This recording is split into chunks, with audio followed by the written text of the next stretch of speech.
Welcome everyone. We're going to talk about making selections in Photoshop using channels. So right now we have the image of a model, and this one again is from Adobe Stock. And what we're going to do, we're going to jump to the channels panel. And the channels are just a representation of your red, green, and blue colors. So when you click on red, this is all your red colors. So where it's black, that is the most amount of red. Where it's white, there really isn't red. Same thing with blue, or same thing with green, and same thing with blue. So what we're going to do, we're going to use one of these channels to make a selection. In this case, you're going to flip through and you're going to try to find the channel that gives you the most separation between your model and the background. And I purposely chose this image because she's kind of darker, the background is nice and light. Works even better if it's a white background, but the gray will work. So as you flip through these, you're going to see the blue channel by far gives you the most contrast. So what you're going to do, you're going to go ahead and drag that channel down and duplicate it. And once we do that, we've changed this from a channel.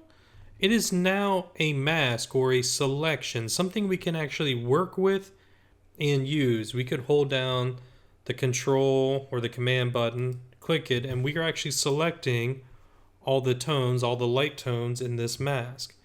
But what we're going to do, I'm going to deselect, we're going to work on this mask before we start using it. I want to get my model entirely black and the background entirely white. So first things first, we're going to go ahead, we're going to do levels. And in this case, you want to go ahead and be destructive. So you're going to use image adjustment levels. And the first thing we're going to do is we are going to get a white background. So when we look at levels, you're looking at the left, these are your shadows, midtones, and on the right we have our highlights. So for our highlights, I'm going to crush them in so we get a nice bright white in the background. And as I preview, you guys can see it right there. My next job, and I'm going to go ahead and let me zoom in, which is Control plus or Command plus. My next job is to work on getting a good dark, a good separation between the model and the background. And anywhere you see black, that is going to become my selection. We'll have to inverse and do different things. So I'm pretty happy with this. I don't want a lot of fringing, so I'm going to keep it kind of easy here. And I'm going to go ahead and I am going to click OK. So we have a mask starting, but obviously right now we have just this white background selected and we have a lot of our models selected. So we need to get this to become a true black and white. So some things you can do. We need to start coloring with black on our model. So we can grab a black brush. I'm just going to use brush. I'm going to use a hard edge. Swap that back to black. Make it even bigger. And I'm going to come through and I am going to start painting on my model. Make sure I'm all the way up 100%, 100%. And I'm going to start painting. And what I'm doing is I'm getting rid of all these sections because I want a true black and white image. So what I'm going to do is I'm going to speed up the video and you guys can watch me finish this up.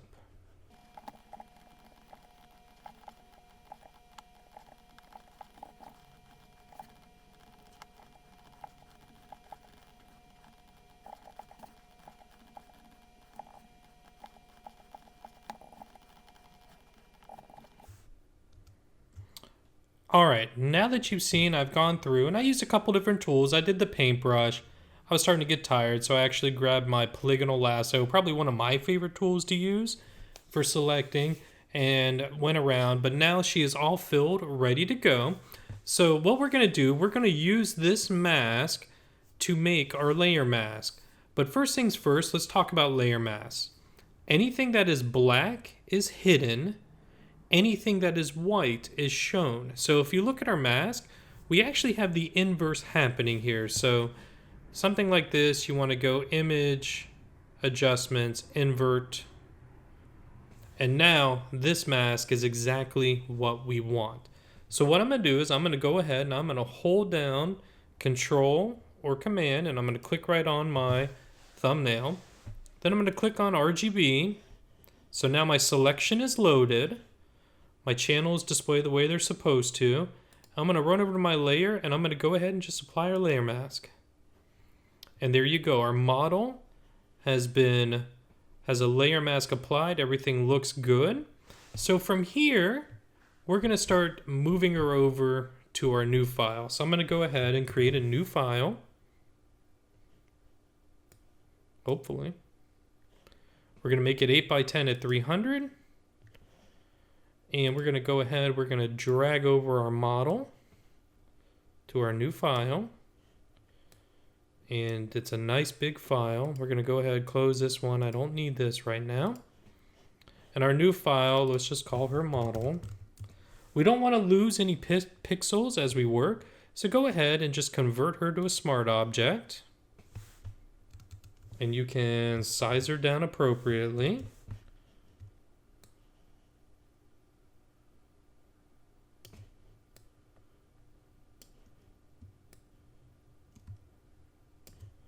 So maybe something like that.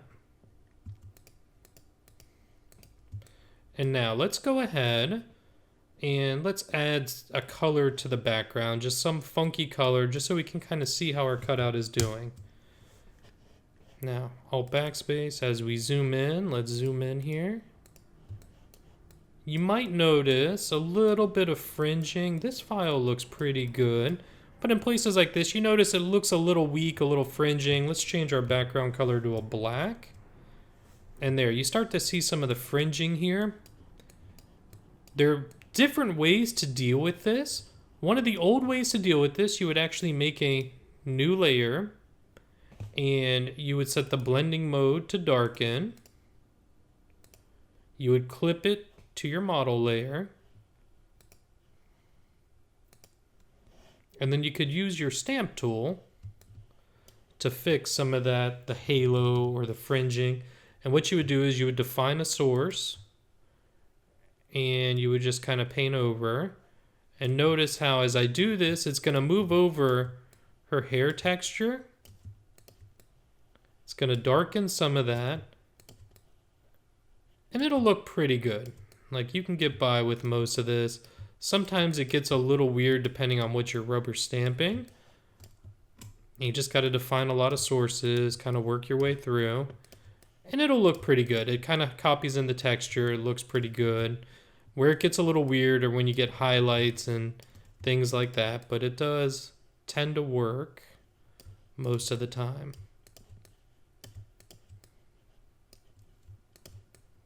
There you go.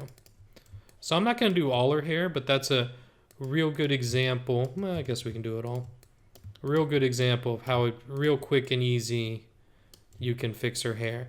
Now, there are some other tools that I show a little later on that actually make this job a lot easier. And I highly recommend using those. But for right now, this will work just fine. Where it gets a little harder is trying to define points when you get a lot of hair like this, because you can start to get some weird textures. See here where we start to get some cross textures on the hair. So you want to really experiment with what hair looks good and where. And to me, that's just okay. I'm not 100% with that. It would work because someone would have to be looking real detailed to see it all. So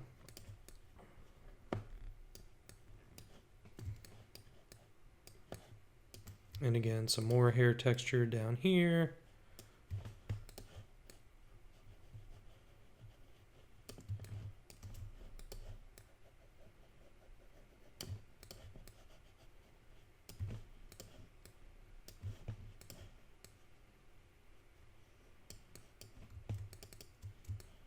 So she looks pretty good. Her hair could be a little bit better, and like I said, there are other ways, but this is a quick, easy way to create a mask. Now, there's some other things that are happening here that can be fixed. Notice the halo on her arm, especially like this one. Sometimes you might want to work on your mask, so we can go into our model here. You might actually want to work on your mask, so let's put a layer behind her. So if I hold Command and click down, I can add a black layer. Sometimes on our model, you may have a halo like that. One of the easiest ways I've found to deal with it, you grab a small brush, make sure it has a soft edge, and what you're going to do is you're going to click, hold down shift, click again, hold down shift, and you're just going to kind of follow the contour of her arm holding shift. And what it's going to do is it's going to fill that soft brush and follow you around your model as you go. And this works great for removing highlights. It gets a little tough in some areas. Like when you get hair, you have to be a little more exact. But it's a great way just to kind of remove highlights and fix up selections on clothing and on hair and things like that. Let's go to the other side over here. So on the back of her arm, you would follow up. Now you don't want to go too far. You want to keep it natural, but it's a good, easy way to clean up those haloed selections. And we're just kind of end it there. Have a nice sharp edge. So let me get rid of this. We are going to save our smart object. Close it, go back to our file. And that's looking really good. If you zoom in a lot, the hair could definitely use some work. I'm not 100% on that, but you get the idea of how you can use this to do selections. It works great if they have kind of a dark or a hair that doesn't have a lot of contrast or a lot of texture, but it's a good effect for doing it. So last thing here, we're just going to go ahead. We are going to pull in our sunset. So let's go ahead and put this behind our model. Oops, behind her. And the only thing left, we're going to do a levels above that sunset to help pull in the blacks. And maybe flip it horizontal. Oops. Maybe do that to the actual layer.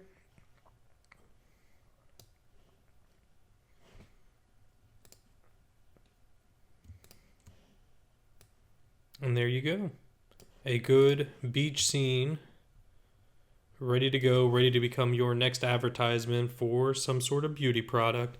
And overall, if you zoom in, it should all look pretty clean. You wouldn't really question the hair because there's no real halos or anything. So that is how you can use channels as well as a clipped layer to help control some of the fringing to make a good selection of hair or of anything else.